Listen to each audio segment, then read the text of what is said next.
Hi, I'm Shane Balkham, Client Investment Director at US Management, and welcome to my 2-minute missive. Bit of political fallout here in the UK and across the channel, with Farage in the UK and in France with Le Pen. Now, France have finally set a date for their general election next year. That's going to be 18th of April. And it looked like Le Pen wouldn't be running, being found guilty of embezzling millions of euros from the European Parliament.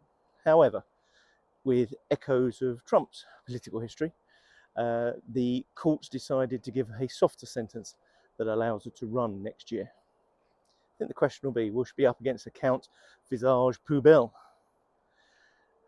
We've also had hostilities in the Middle East start again, with Iranians attacking ships in the Strait of Hormuz.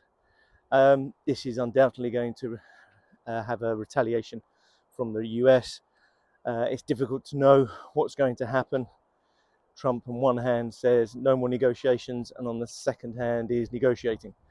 What is obvious from the market reactions, they seem to be jaded rather than shocked.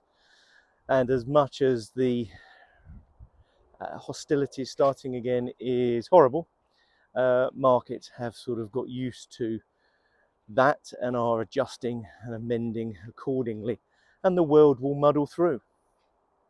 I think it's important to remember that even though short-term volatility can cause a lot of noise, it shouldn't stop you from capturing those long-term returns that can be generally life-changing.